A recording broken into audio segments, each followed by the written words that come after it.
There's no denying that horror is one of the most reliably lucrative of all film genres. Because while trends come and go, audiences have never lost their love of being terrified. And studios love the genre too, given the ease with which low-budget horror offerings without name casts can print money by offering up solid scares and maybe lashings of gore. But there are still instances where the genre has managed to surprise us all by serving up a film that outperformed even the most optimistic of expectations. And that's absolutely true of the following horror films, each of which most expected to either flop or simply perform extremely modestly. Yet fate had other plans, and each picture ended up generating colossal profits, enough that in many cases it also spawned a wider franchise. So with that in mind, I'm Ellie for What Culture, and let's take a look at these huge horror movie hits nobody expected.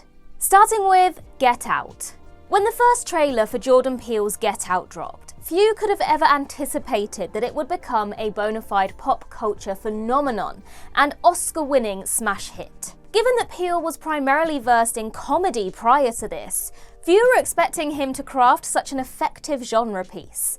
And even when the rave reviews dropped from Sundance a month before release, it still didn't seem like a huge breakout was on the cards. Yet despite its socially conscious premise, ever a turn-off for mainstream audiences, Get Out showed up with its mere $4.5 million budget and ended up grossing a stupendous $255.4 million globally. That's well over 50 times its cost, ensuring that Peele's film outgrossed far more high-profile releases like Alien Covenant, Paddington 2, Baby Driver, Pitch Perfect 3, and John Wick Chapter 2, to name just a few. Get Out immediately established Peele as a serious force to be reckoned with, and his two subsequent features, Us and Nope, were both strong hits in their own right. A decade ago though, one half of Key and Peele becoming an iconic horror auteur seemed completely absurd. Paranormal Activity.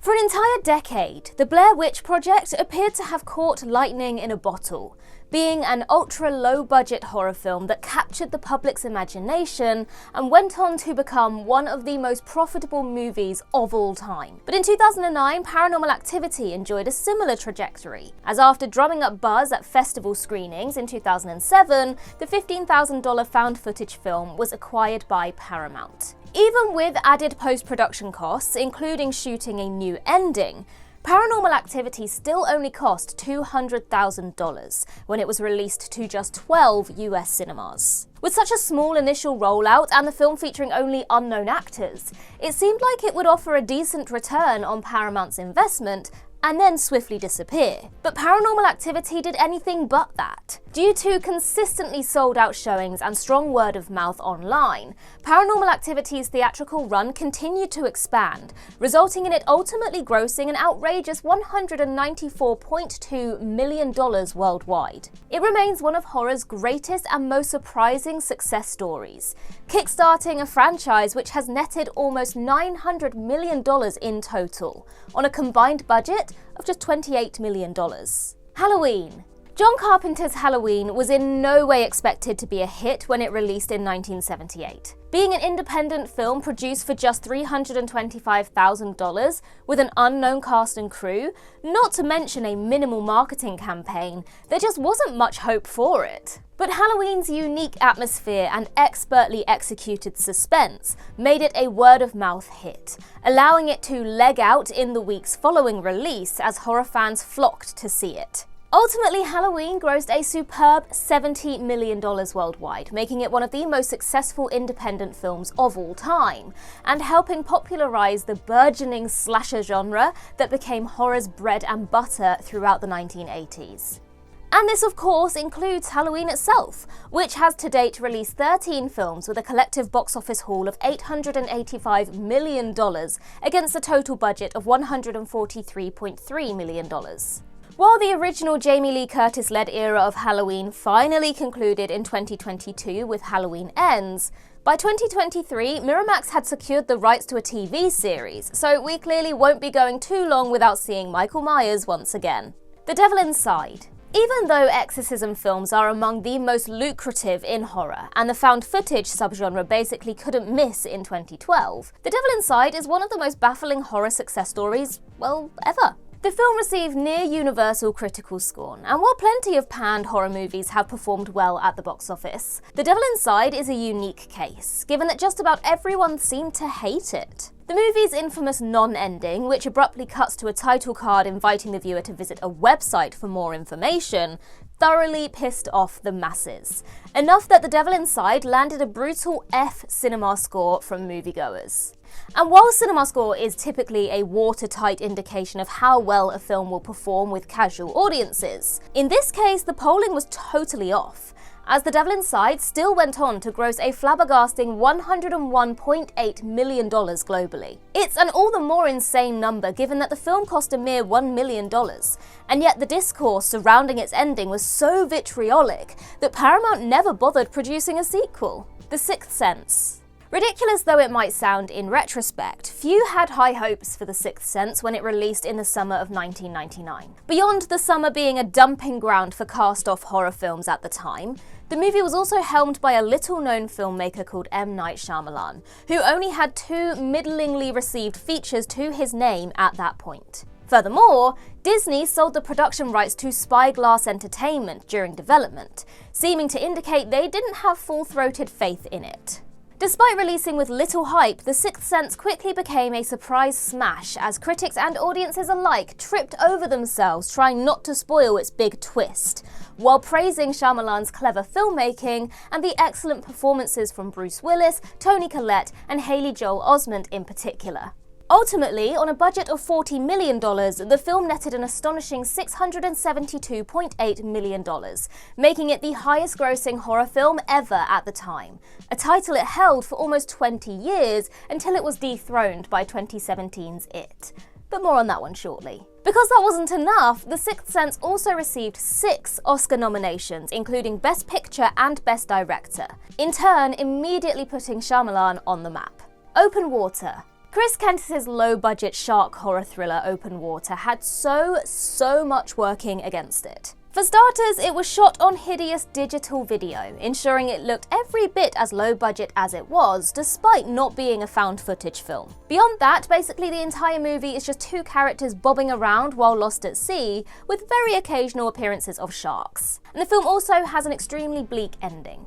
But Open Water struck a chord with critics and audiences regardless, with its tense minimalist filmmaking, use of practical sharks, and inspiration from true events adding up to a feature that delivered the lo-fi goods. As a result, Open Water grossed a hugely unexpected $55.5 million, more than 100 times its production budget. And while the concept seemed relatively repeatable for at least a few sequels, neither the second nor third film replicated the same success. Open Water 2 Adrift and Open Water 3 Cage Dive were ultimately standalone films that were reworked into Open Water sequels during production. Open Water 2 ended up grossing just $6.8 million, while Open Water 3 failed to crack even $1 million.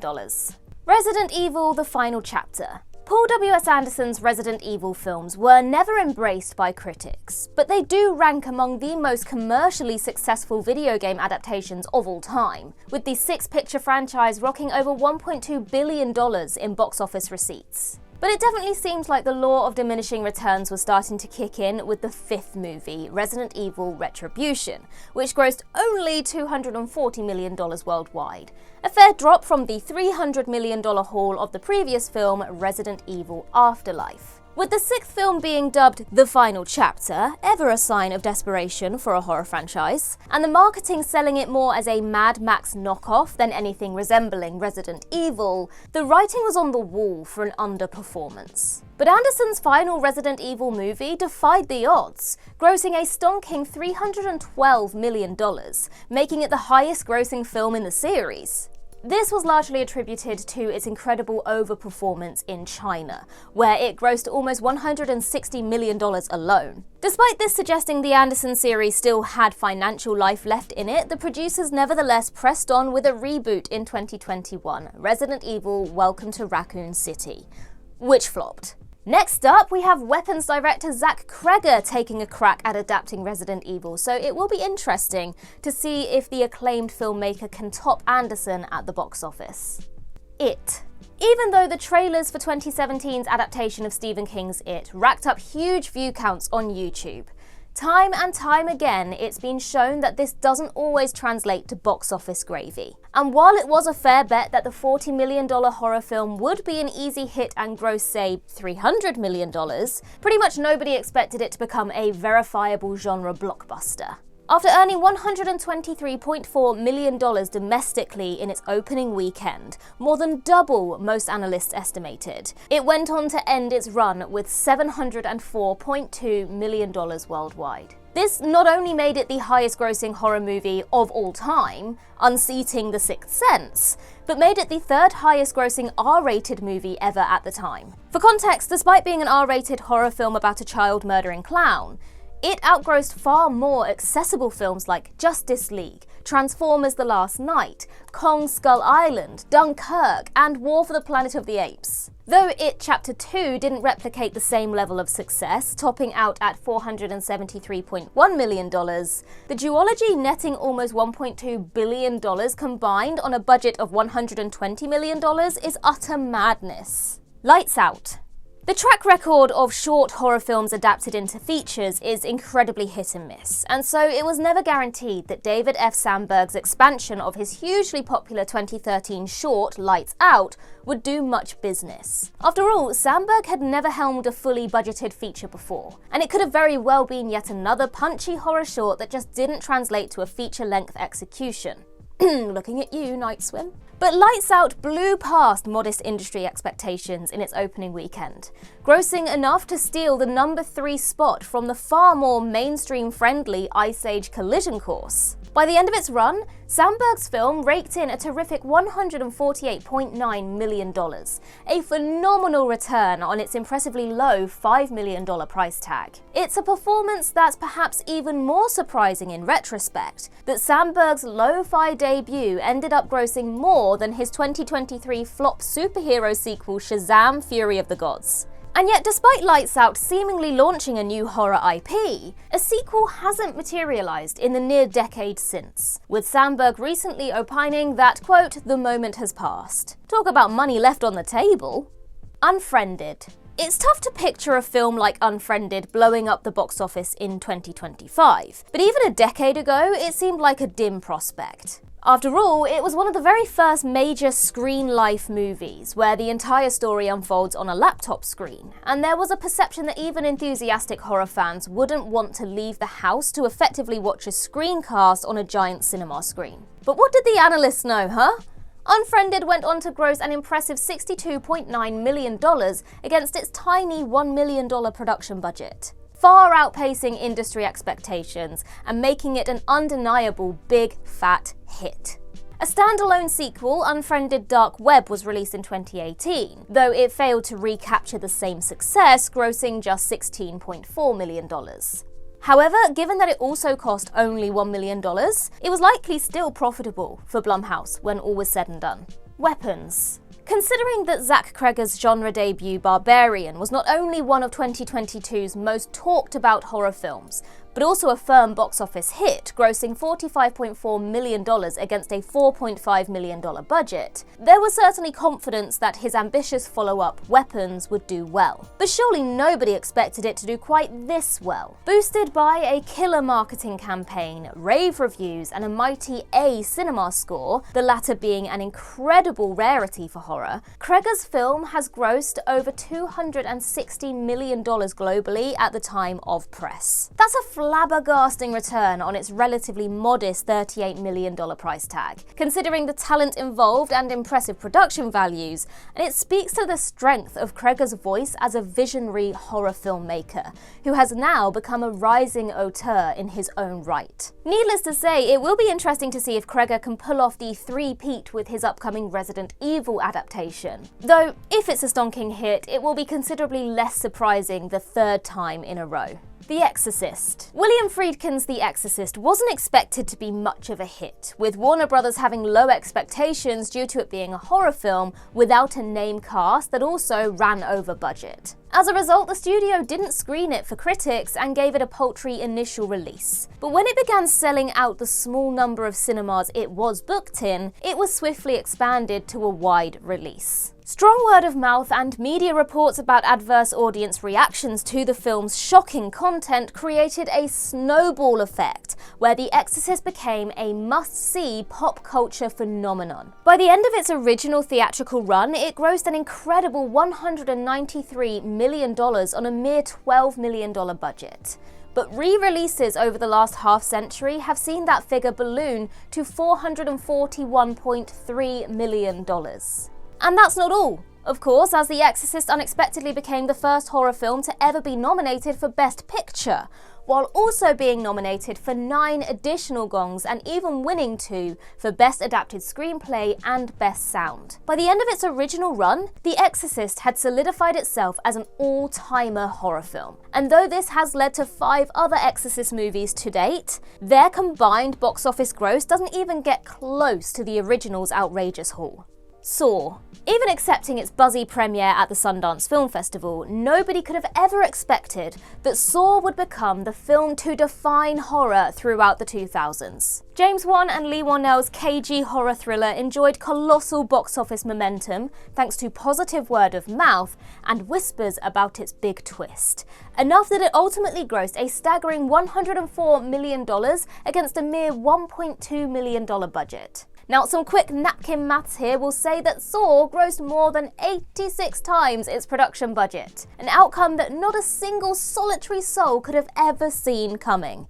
Least of all Wan and Whannell, who have both enjoyed highly successful filmmaking careers as a result. Of course, Saw's success led to a glut of sequels, with the 10 films to date generating $1.1 billion at the box office against a total budget of $120 million. While the post-festival buzz and low budget made it likely that Saw would be a modest hit, launching one of the most successful blockbuster horror franchises of all time? I mean, that's just inconceivable. A Quiet Place.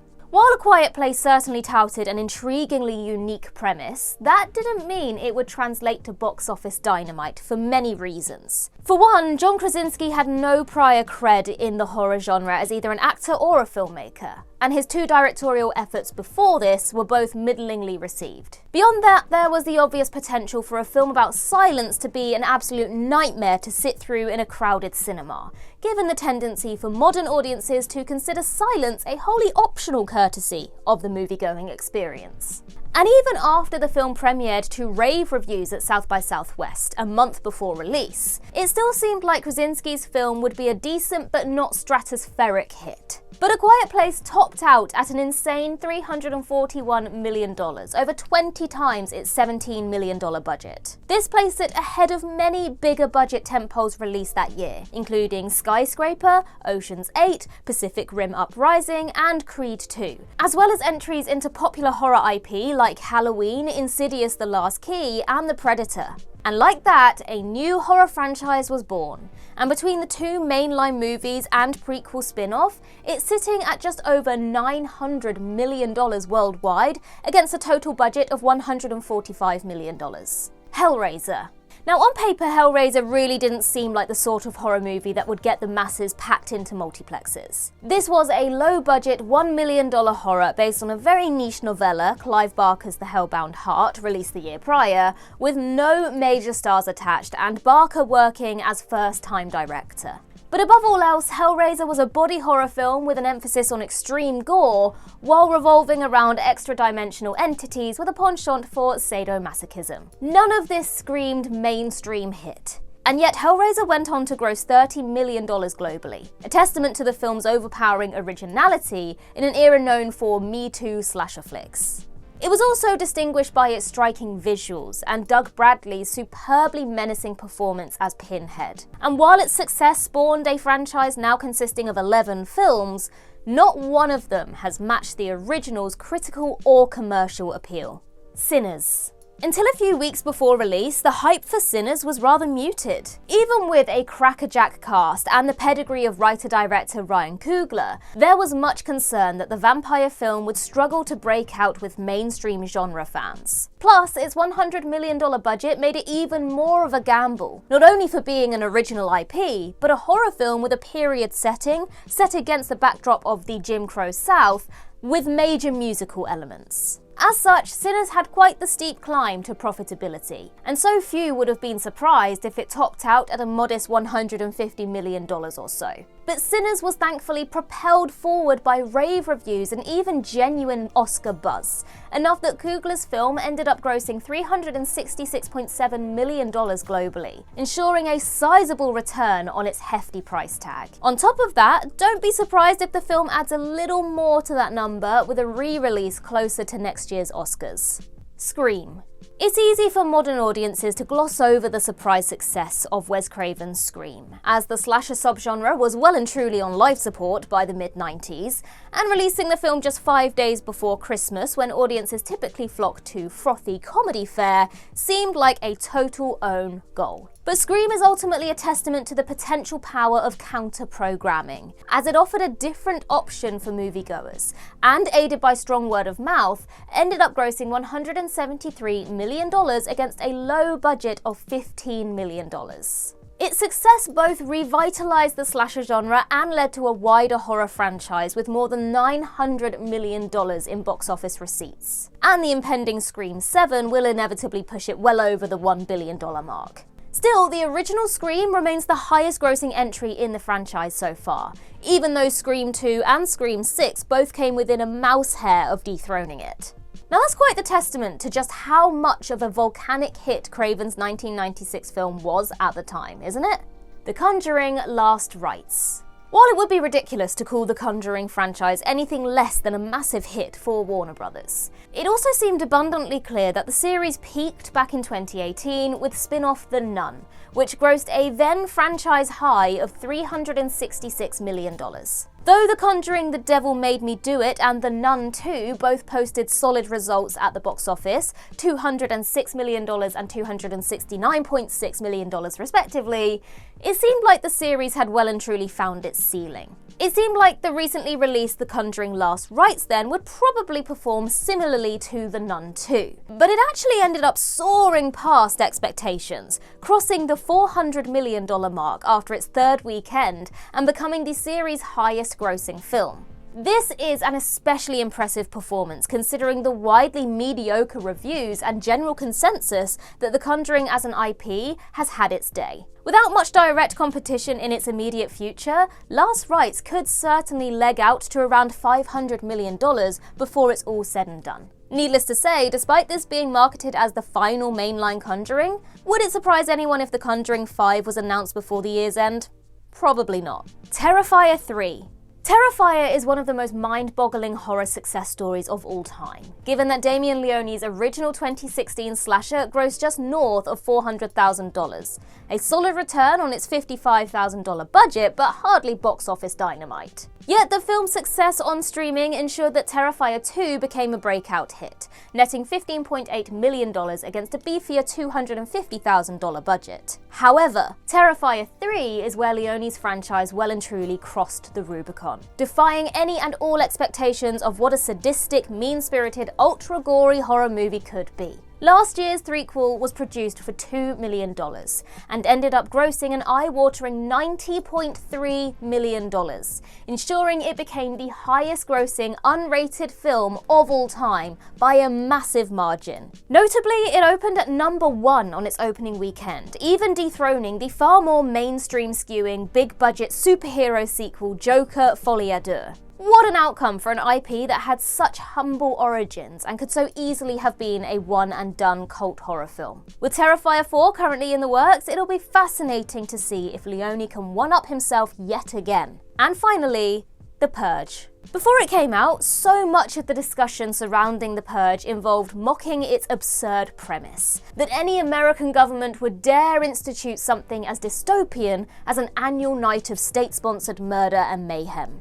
But neither the pre-release skepticism nor mixed reviews did much to hamper The Purge's box office momentum, as it went on to gross $91.3 million on an insanely low $3 million budget. The budget was famously kept low by shooting most of the movie in a single house, and star Ethan Hawke taking a paltry upfront salary of just $10,000 in exchange for hefty back-end compensation. A gamble which paid off handsomely, as he reportedly walked away with $2 million. In an era of increasing political turbulence, audiences seem to connect with The Purge's provocative, darkly satirical ideas, enough that a franchise was born, encompassing 5 movies which have grossed over $530 million combined to date, against a total budget of only $53 million.